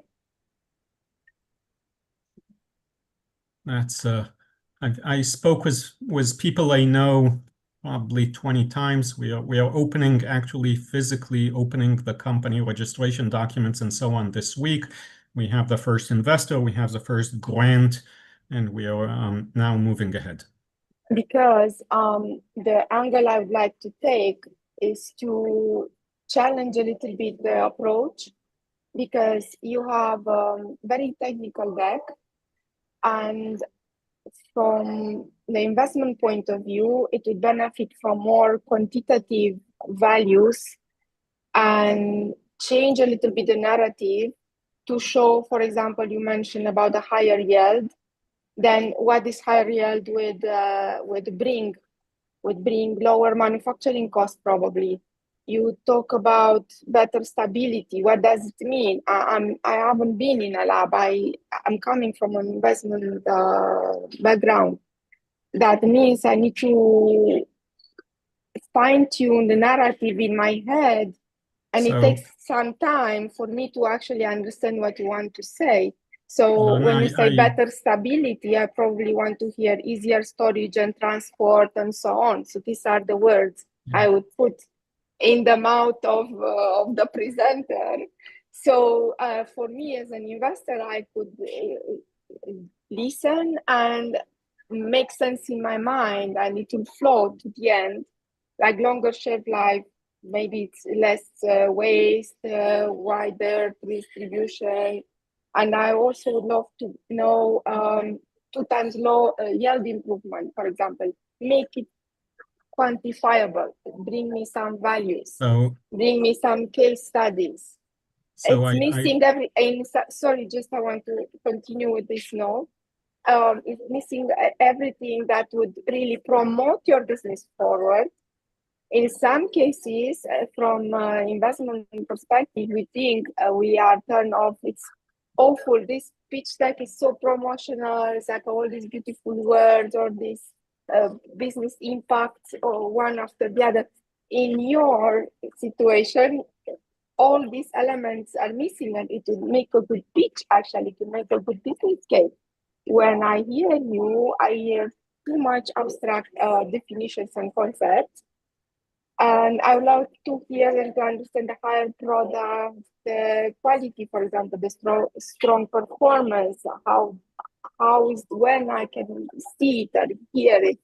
And that I stop here because now you got this point. The next question would be, you mentioned about the DMS permanent. Are you pitching to them? Are they already on your cap table? No. Okay. So you asked one is a comment, which is very good, and one is a question, which is also very good. So as to the comment, I'll say 2 things. Number one, this is the first time I'm pitching in a 7-minute or less than 7-minute pitch. I don't know even how much time I got, because so far it was to specific investors I know already. I raised $30 million, so I made, and I got, I think, I don't know if any other company that got so many awards, including pitches of 4 minutes. So I was not prepared, and I was told today that I'm giving this pitch. I did not give a 5-minute pitch, number one. Number two, because of the stage where we are at, we decided not to disclose at this stage the 4 leads on which we worked very hard to find which they are before we submit IP about them. We are happy to sign NDAs and discuss them. We have very big reports about them. As to markets, we are working on proteins in the feed, food, paper, detergent, other markets, which are Also, you can look in the 40 most sold proteins in biotechnology. We're working on some of the biggest ones there, and we have a prioritization. We are looking to a cost reduction of 30 to 50% in the production cost. And we are looking in some cases on an ability to enter new markets which today are not accessible. So you have here two things. There's more than that. In one of the proteins, today it is used in a process where during the process you lose between 35 and 70% of the protein. We think that we can cut that by half, and thus the cost of goods will be much, much better simply because it will not be degraded during the process. All of this we can disclose after specific proteins after an NDA. We made a decision which is not easy. The easiest would go to the big players in the field, Firmenich DSM, DuPont IFF, and Novonesis and BASF, and ask them for money. We don't want it because once we have one of them in, we are limited with our ability, with our business model, where after we have the super variant, in order to get faster revenue and validation on top of taking some applications and some things and going with them all the way with contract manufacturing organization, we want with some of them simply to do shopping between the four big ones. And once we have funding from one of them, it limits our ability to do so. So we decided, despite it's very easy money, not to take it and to focus on financial and not on strategics at this stage. Later, we may have collaborations. We are likely to have collaborations within 2 years on specific super variants. Thanks, Ilan. Thanks, Elena. Thank We'll you. go to David. Sorry. Yeah. David Northman, please. In case you've got a question or comments. If you haven't, you can also skip and we can move on. But David, Yeah, just anything from you? I appreciate Elena's comments. I think the biggest question I would have at this stage, Ilan, is where do you see the biggest risks for Foldwise proteins, and what are you doing to manage them? But yeah. So the biggest risk right now is competition. And we believe we have a time window where we really don't have real competition. Part of the prioritization within the 40 most sold proteins by non-pharmaceutical biotechnology is looking on the de-risking of all the different aspects, including regulation, competition. We wanted a competitive landscape where it's not a monopoly, but there are a few players where there is a fast ability to get into the market and where it's fit for the technology. That's also why we are looking for a larger seed round. We are happy now for up to $500,000 in a safe, which will give a discount on the seed round. And we have already several followers with several millions. We are looking for a lead or two others. And I believe that in September, October, we will succeed to finish this up. So obviously, we are looking into a B2B business. Contract manufacturing organization is another issue, and that's why we're mitigating it by also doing collaborations. We have a good relationship with the top CMO in Bangalore in India. And also, I visited several facilities in Brazil. But if we need to go on that route, then sometimes things take time for the scale up with a CMO. And then a quick short one with Arjun, please. Quick and nice and short, so we can move on to Teresa. Yeah, Elon, you're going to raise that money, and I was thinking critical now is with the right parties. You're doing that on the experience of the team and previous experience, so that's valid. I potentially could connect you to one or two parties. That's all. Thank you. Yeah, I'm going to bring all the panel back. So if you could put the panelists can just bring themselves back on screen, that'd be wonderful. Just for one quick shot we put into the report. So just waiting for Elif and waiting for David, Adam also. And Adam, camera on. Yeah, excellent. And 3, 2, 1. Great. Thank you, Ilan. Thank you for coming back, and look forward to following your progress in this area. Thank you very much. And now, I've suddenly gone very dark. now on to our fourth and final presenter at today's event. We've got Teresa van der Walt presenting Terra Vita Hub. The Terra Vita Academy, which is related to it, is the institutional training arm of Terra Vita Hub, built to strengthen governance capability through evidence reconstructability, the ability to trace, verify, and defend decisions across complex systems. She'll be largely presenting the hub, and I've got her deck, and I will be sharing it now. But Teresa, you can also say a few words to camera first if you'd like. Yes. Thank you, Jamal, for the invite. Thank you, everyone, for being here. Terra Vita is building the governance spine for climate finance. If I go out the way, like so, then you can see the governance spine. Climate capital is not stalling because of, or at least that's my opinion, because the world lacks projects. It's stalling because banks, development finance institutions, and insurers often cannot trust the data that they get from the field. The global climate transition requirement is measured in trillions. 2.4 trillion was the figure. Figure is the context. This is, however, not Terra Vita's addressable market. Our measured entry wedge is deliberately narrower at 319 apex institutions at a potential initial deployment value of 45,000 each, representing approximately 14.4 million. The wedge is where we prove our model. It's not the destination. Today, an institution may receive a polished 200-page report showing completed activities, positive indicators, and a request to release funding. But the individual or the person approving the transfer has a few questions that he still has to answer or ask and answer. Was the activity actually completed? Was the field operator authorized? Was the evidence captured at the correct location and time? Has the image been reused or the record changed? Has it been manipulated? What remains uncertain after review, and who is accountable for the decision? The report gives the institution an output. It does not necessarily provide a defensible route back to the field. Our core belief is simple. The future of climate finance is human accountability backed by reconstructible data.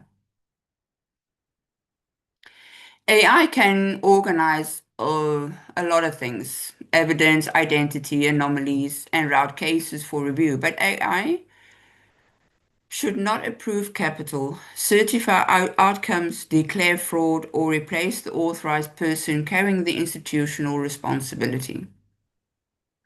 And slide 5 and 6, the problem is becoming more urgent. Banks and capital providers are facing stronger ESG risk, environmental claims, and data governance expectations. A polished PDF is becoming a weaker defense when the underlying data cannot be tracked back to its source.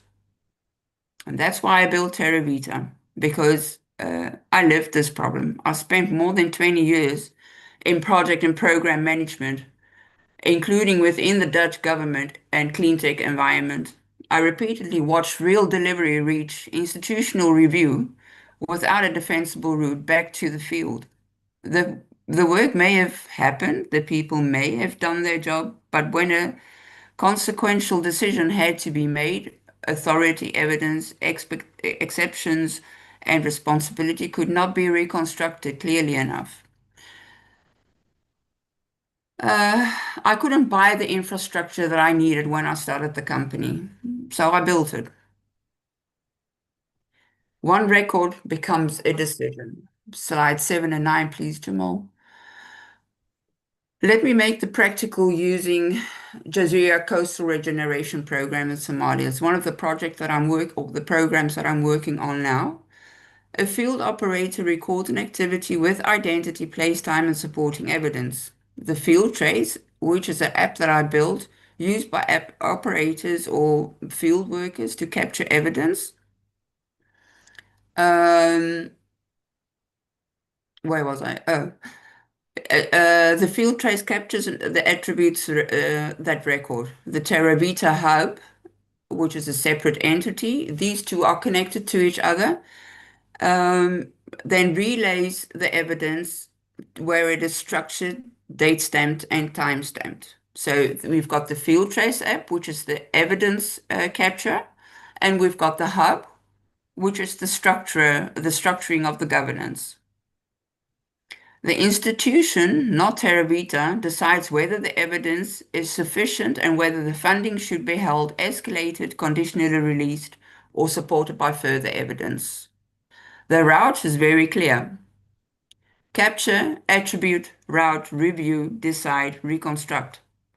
The product is not a prettier final report. The product is then the governed route to decision. Today, the field trace is where evidence begins. Slide 10 and 12, Jamal. Field trace is where evidence begins. It is designed for real operating conditions, basic devices, constrained connectivity, offline working, and trusted local intermediaries. The operator records what happened. They do not make the final institutional judgment. The hub then turns fragmented field records into a reviewable evidence route. And I want to be transparent about the product maturity. This is our V1. The field and the hub is our V1. It is built for data integrity, not design awards. The core routing and the reviewer environment work today. The 600,000 round funds we are raising now is for engineering and product capacity required to make the experience seamless. In the Jazeera workspace, the program is still in draft. Authority is conditional. The source pack contains 58 documents. There is AI advice. AI is built in to assist with reading documentation. It is connected to 147 climate signals or indicators. So it is pretty accurate in reading the documents. Furthermore, the hub is also connected to satellite imagery, to GIS, and to weather stations as well. This is for more reliable output into whether there was drought at the time of harvest, or whether it was raining or flooding, or spatial intelligence engine is also built in. Terravita does not hide those gaps behind a green status indicator. It is there to surface the correct consequence. Human review is always required. The reviewer remains accountable for the hold, escalation, and next evidence request. Terravita does not certify carbon credits. We do structure the projects for carbon credit capturers like Gold Standard and Vera or similar companies. We don't certify for carbon credits. We don't issue carbon credits. We approve statutory claims, declare fraud, or automate capital approval. We structure evidence, preserve attribution, surface anomalies and exceptions, record reviewer decisions, and connect evidence conditions to potential capital release decisions. Can we bring it to a close now, Teresa, so we have time for the panel? And Yeah, we have to bring sure. it to the last few slides. That's the last one. We also recognize that governance fails if field operators refuse to use the system. Field operators do not want another application or unpaid reporting obligations. The value at field edge is fewer repeated requests for proof, clearer responsibility, stronger handovers, and a usable record for work that is completed. Our buyers are the institutions carrying reliance risks, DFIs, fiduciaries, development banks, agricultural lenders, insurers, and program owners managing complex territorial projects. The institution receives governance-ready map, an ingestion feasibility review, and authority and metadata gap register, and go, no-go deployment route. When justified, that leads to 25,000 to 45,000 hub and risk mandate evidence deployment, followed by recurring governance, revalidation, integration, and portfolio fees. The diagnostic is not consulting disguised as software. It is a bounded gateway that creates an early paid proof point while the larger institution decision continues through a normal procurement. Could you remind us of your ask and how we can get in contact and how we can engage with the project with your projects, please? Sure, the ask is 600,000 at the moment. This is just for the infrastructure. Because there's like owner build, founder build, and I need some more hands. Fantastic, thank you. Yeah, just a context for everyone. Theresa and I, we just met a few days ago, and it was just we had a space in the program, and we really got on well, and I really loved what she was working on and building. So it's more of a business presentation. Clearly, she's not ready yet with an investor pitch deck, but still wanted to have her to share a bit about the project. I got to see the back end platform, which maybe also would have been good to mix it up during the presentation. So an idea for maybe the future, although demos are hard to present, but it would be good to see the back end next time in some way, or to do a pre-recorded video, which isn't an investor pitch, but definitely move towards an investor pitch eventually. But let's bring in a few of the panel to ask some questions, maybe to increase some clarity. And then obviously we can continue discussions in the breakout rooms and maybe in follow-up meetings. Let's start with the more agricultural focused ones. Let's start with Taya first, please. Hi. Hi. Thank you. Good to meet you, Teresa, and thanks for the presentation. I think one thing that probably we've all noticed is for any next time, just keep ownership of your presentation. Unfortunately, it was a bit hard to match the words with what we saw on the screen, which made it confusing at times, which I think is because it was like a different format. Anyway, so that's just something I would like to mention. The other thing I wanted to understand better is I understand the problem. I sort of understand the product, but I would really like to see, okay, it's a software solution. Is it an app? So it's a report. What exactly is the product? Infrastructure. It's not software, it's infrastructure. So, but you were mentioning on the reporting problems with the industry. What happens in the industry at the moment is that the data is fragmented. You've got photos, and somewhere in between the investor or the insurer has to somehow figure out where all these documents are. And what our system does is it structures the documentation from the moment of design up until funding. Everything is structured. I'm sorry, but what exactly is it that you're then selling? We're selling the governance. Okay, so that was back to the first pitch on when you were giving the governance issue in your background. Yes. Okay. Yes. Okay, thank you for that. And then I think you mentioned that in the end that the like the World Bank, etc., that those would be your customers. Yeah. United Nations, EU tender, climate fund, fiduciaries, impact investors. And my question is, are you already in touch with them? Are they giving you any feedback on what you're working on so far? So how is that looking like? What kind of feedback have you been receiving? We've been receiving mostly good feedback. We're actually active in Somalia, in Namibia, and in the Ukraine. We are onboarding roughly 250 farmers from Australia, Argentina as well. I am busy with the Nigerian government because they wanted a climate smart marketplace. I built that for them, connecting all the climate indicators and whatnot, CO2, carbon credits. Everything is built. We're having a meeting with his tech team next week. In addition to that, I have Kenya, same issue, farmers market. I built a farmers market for them to trade, not only within Kenya or within Nigeria, but also to trade with each other for food security. I developed a food forest for Nigeria, and that is to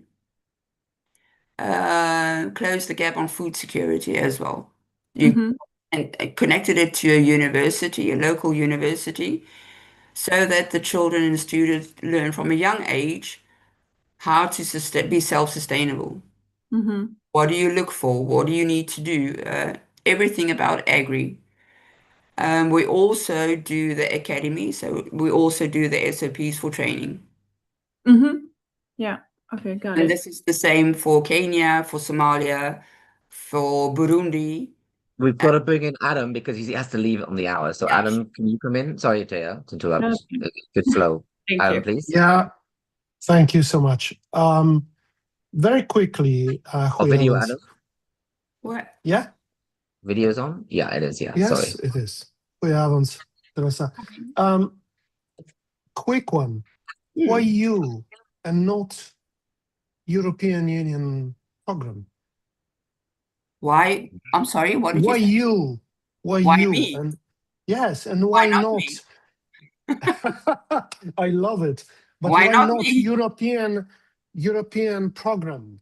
Why not program? Because you are really tackling the program which is of everybody's attention, and it should be done by governmental institutions like EU, by European Commission, whatsoever, you know? And you are stepping in and you are taking the ownership, which I love, but I'm just provoking you. No, you don't have to promote me. Well, when I started with this, Adam, to be quite frank, I asked myself the same thing. I do that daily. Why has nobody gone? Nobody started something like they've got small parts, they've got MRV engines and they've got little field trace app thingies, but they are not connected. You can't do anything with all that data if it's not collected. And that's why I built it, because nobody else is doing it.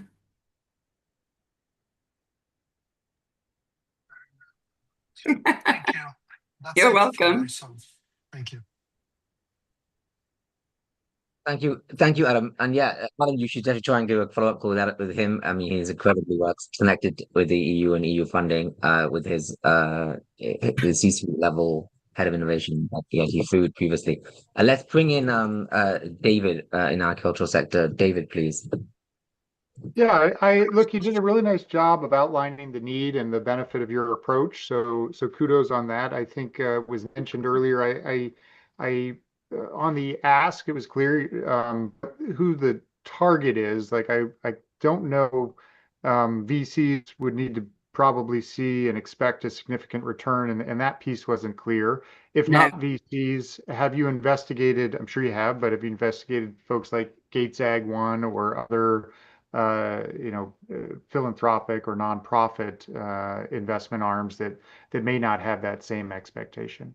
No, no. I was mainly focused on impact investors, angel investors, and family offices in this space who understands climate and who understands nature.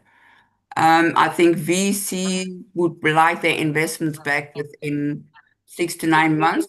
That wouldn't give a farmer enough time to sell his produce and enough money to pay everything back. Yeah, yeah. So I think the clarity of the timing as you develop your pitch deck itself will be helpful, of what's a realistic return that will help folks self-select out. I think VCs can be 3 to 5 years, but not not maybe in the realm or the amount that you're looking for. They often look for 10x plus. Yeah. So anyway, I get it. I get the problem. There are a couple groups who are working on connectivity issues elsewhere. They could potentially be partners or competitors, depending on how you want to look at it. But look, I get the need, and I look forward to following you and seeing how it develops. Thanks a lot, David. Thanks, David. I know we got one comment from Elena, and then we've got two questions we got one from Arjun and one from Elif, but it's in the chat, so please answer them afterwards, not now. Elena, your comment. Yeah, can I ask now, Jamal? If it's Yeah. brief, we're now over time. I don't like being. It's a question and a comment, but I need to start with a question because I would love to understand better the revenue model. It's like you were building farmer markets, right? You mentioned. Is it like a platform, like a software as a service, where you have like two-side marketplace, or what does it mean exactly? A farmer's market. Okay, I've got several things going on. I've got the hub and I've got the Field Trace app. That is for governance, for ministries, for fiduciaries, for banks, for investors. They use that. That is to help them make better decisions and deployment of their investments. And then for the countries, I built farmers markets. Farmers markets bring together the farmers, the logistics, and the transport and the warehousing and the consumer. So the consumer go onto the marketplace, they see I want cassava or I want carrots. They order that. The farmer then also organizes the transport of the purchase on the platform, and it gets delivered to wherever it has to go. Because in a lot of these countries, And are you? huge problem. They can't rely on the transport. Either they have to walk to get to their food, and I'm trying to make it easier for them because it's like I see. We'll have to move it into breakout rooms afterwards for more discussion, okay? Because I want to really wrap up the session and not go too much over time. Thank you, Teresa. So thank you, Teresa. Thank you, panel. I know we've lost David. I know that also Taya was just relocating from one mode of transport. I'll have to change location, so she'll be coming back for breakout rooms shortly. We're just going to do a quick wrap up of the event before then moving to breakout rooms. So big thanks to the 6 panelists we had today, who all showed up and really engaged. I know we didn't get time for all of you in the last 3rd and 4th round. Apologies for that, but really hoping that you can continue those discussions in the breakout rooms, and also you'll have time for follow-up meetings as well with some of the presenters. So we have 6 panelists.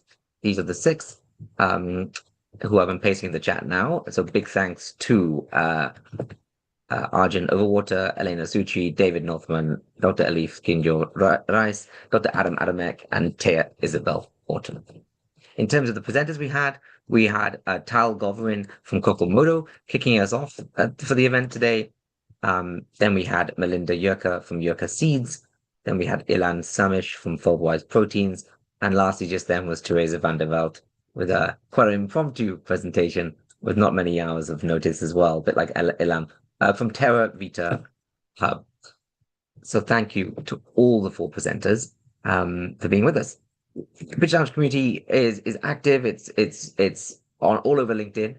We're very active on LinkedIn. A number of LinkedIn groups that are very supportive, as well as an active WhatsApp community that currently we run through our partner, the Food Printers Collective. You can join these various groups by going to our website and going to pitchlounge.com pitchlounge.net/community. You'll also find the link there to the WhatsApp community for the Food Printers Collective. Yeah, a few other things to go through, some upcoming events. So I just want to cover that. So we have some upcoming events. Firstly, the site program that I'm doing with Alessandra, who's in the call, and also Elena Suchi, and also Klaus from North Westphalia German government. We have still one webinar left tomorrow from 6 to 8 CST, UTC, Central European Summertime. And you can sign up officially on the program website, and the link now is being pasted into the chat. The site stands for Climate Innovation and Tech Entrepreneurship. It's a free EU-funded program that is available for anyone globally, actually, particularly if you're actively with a venture currently and wanting to move out of the lab and commercialize it, around business models, investor readiness, and more. There's some fantastic e-learning, some interactive scenario-based exercises, and also there is one more webinar that's interactive and mentoring based tomorrow, 6 to 8. You can find those webinars through that website and also on the Pitch Lounge YouTube channel, as well as today's recording is on the YouTube channel for Pitch Lounge, and it's also on my personal LinkedIn page as well. But you just asked the question, Harris. Yeah, you can find it on YouTube. Today's event recording, if you joined late. Likewise, the webinars will go up there as well from the site, as well as the main site program website. So we've got events coming up. So in August, we've got a number of events. We haven't done any female founder Pitch Lounge series for about 2 years, and we're wanting to really relaunch that. So we're going to do a food and beverage edition, given that's our main community. So that's going to happen on the 6th of August. Very open to please refer founders to us, or if you're a founder in the audience and want to join us and pitch, you can apply via our website, pitchlounge.net/startups. And we also have a few other events in August. As you can see, another live stream food and beverage Pitch Lounge on the 12th of August.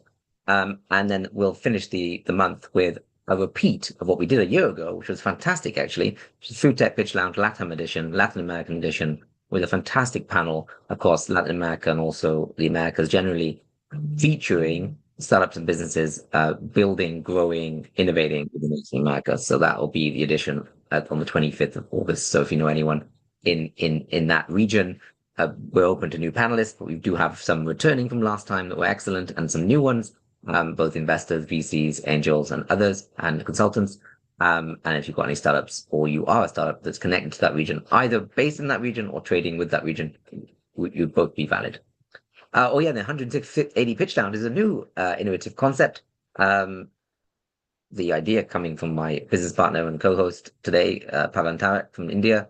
And the idea is we're going to do 3-minute pitches with many more startups on the event, a bit more audience interaction and feedback coming from the audience.